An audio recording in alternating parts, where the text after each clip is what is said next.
Hello दोस्तों, क्या हाल है। आज तारीख है 7 मई 2026, दिन गुरुवार। और आज का दिन इतिहास रचने वाला है, क्योंकि आज तमिलनाडु में कुछ ऐसा होने जा रहा है जो पहले कभी नहीं हुआ। एक बॉलीवुड एक्टर ही नहीं, एक तमिल का सुपरस्टार आज मुख्यमंत्री की कुर्सी पर बैठेगा। साथ ही रुपया 95 के पार चला गया है। आपकी जेब पर सीधा असर पड़ने वाला है। बंगाल में बीजेपी की नई सरकार की तैयारी शुरू हो गई है। हॉर्मुज में जंग फिर भड़क गई है और बिहार में मोदी का मेगा शो भी हुआ। आज की सबसे 5 बड़ी खबरें जो आपको जरूर जाननी चाहिए। और हाँ, आज के वीडियो को अंत तक देखना, क्योंकि 5वीं खबर सीधे आपके बैंक अकाउंट से जुड़ी होगी। तो चलिए शुरू करते हैं दोस्तों। पहली और सबसे धमाकेदार खबर, आज सुबह 11 बजे चेन्नई के नेहरू इंडोर स्टेडियम में विजय, हाँ वही विजय जिन्हें आप थालापति कहते हो, तमिलनाडु के 14वें मुख्यमंत्री के रूप में शपथ ले रहे हैं। 5,000 से ज्यादा लोग इस समारोह में शामिल होने की संभावना है। कांग्रेस अध्यक्ष मल्लिकार्जुन खड़गे और राहुल गांधी भी पहुंचेंगे। लेकिन रुकिए, यहाँ एक पेच है।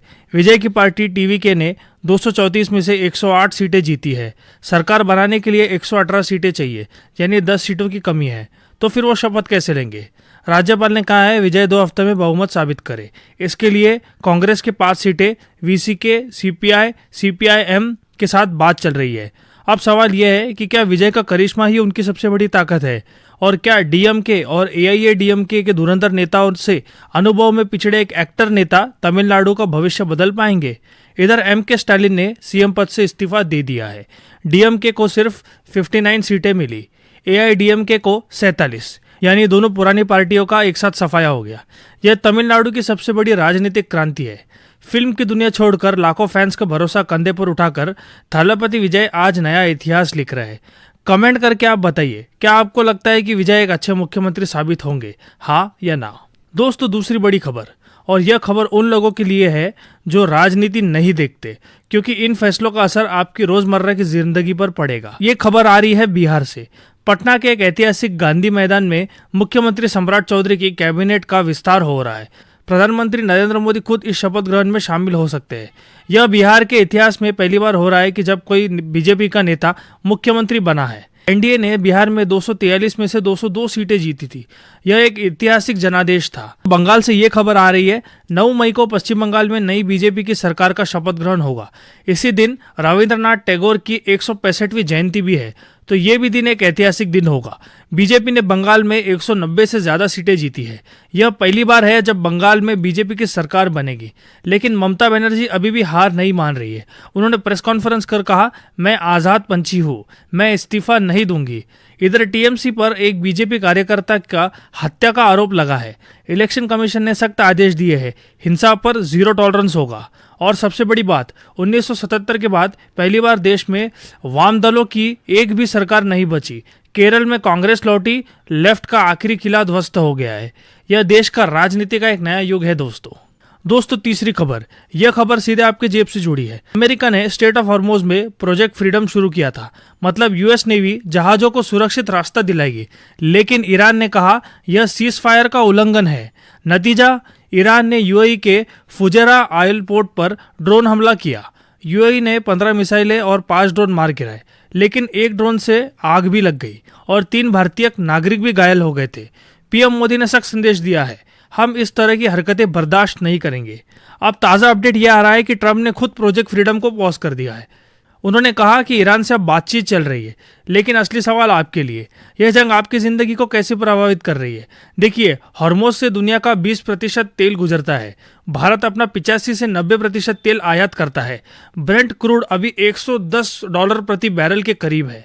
नतीजा, भारतीय रुपया 95.43 रुपये प्रति डॉलर तक पहुंच गया है, और ये एक ऑल टाइम लो है। इसका मतलब पेट्रोल, डीजल, रसोई गैस, हवाई टिकट सब महंगे होने की तरफ बढ़ रहे हैं।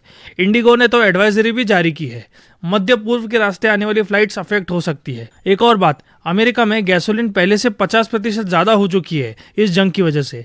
आम भारतीय के लिए अभी जो ईएमआई चल रही है, जो लोन है, जो सेविंग्स है, यह रुपए की गिरावट से उस पर भी असर डालेगा। इसीलिए यह जंग सिर्फ विदेश की खबरें नहीं दोस्तों, ये आपकी खबर भी है। अब देखते हैं चौथी खबर। दोस्तों, चौथी खबर, और यह आज की सबसे ज़रूरी खबर भी है, क्योंकि यह आपकी सुरक्षा से जुड़ी है। पिछले 24 घंटों में देश में मौसम ने कहर बरपाया है। यूपी, बिहार में आंधी और बिजली गिरने से 31 लोगों की मौत हो गई है। हरियाणा में तूफान से 15,000 से ज़्यादा पेड़ उखड़ गए। आज 7 मई को मौसम विभाग का अलर्ट है। राजस्थान में भारी बारिश का येलो अलर्ट दिया गया है, 7 और 8 मई तक जारी रहेगा। बिहार 10 जिलों में रेड अलर्ट है, पटना समेत कई शहरों में बादल छाए हुए थे। मध्य प्रदेश 39 जिलों में अलर्ट है, 8 मई तक ऐसा ही मौसम रहेगा।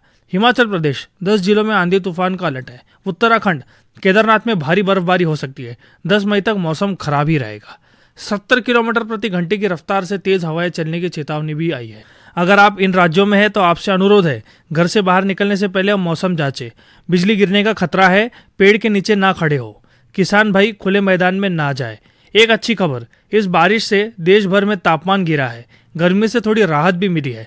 कमेंट करके आप बताइए आप किस राज्य में और वहाँ का मौसम कैसा है। पांचवी और आखिरी खबर, और ये खबर उन सभी 5 करोड़ से ज्यादा भारतीयों के लिए है जिनका कोई भी होम लोन, कार लोन या पर्स लोन चल रहा है।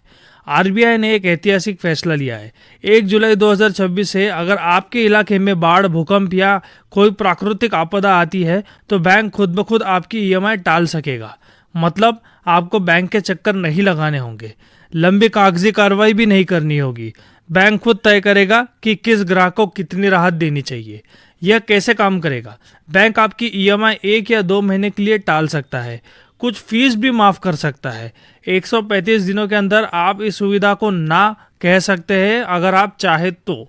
और एक ज़रूरत की बात, आरबीआई ने चेतावनी दी है, सोशल मीडिया पर लोन सेटलमेंट के झूठे वादे करने वाले लोग बढ़ रहे हैं।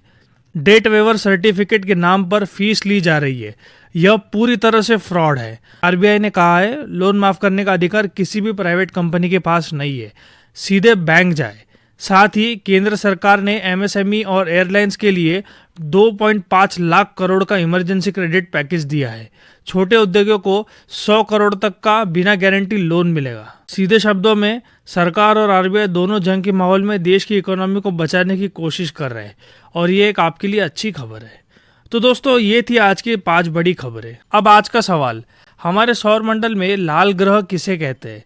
कमेंट में जवाब दीजिएगा। सबसे पहले जवाब देने वाले को हम अगले वीडियो में शाउट आउट देंगे। अगर आपको आज का वीडियो इन्फॉर्मेटिव लगा तो एक लाइक और शेयर ज़रूर कीजिएगा। और अगर आपने अभी तक सब्सक्राइब नहीं किया है तो भाई किसका इंतज़ार कर रहे हो? जल्दी से सब्सक्राइब दबाकर बेल आइकन दबा लो ताकि रोज़ की मुख्य खबरें आप तक पहुंचती रहे। ख्याल रखिएगा अपना, अपने परिवार का। मिलते हैं आपसे अगले अपडेट में। जय हिंद, जय भारत।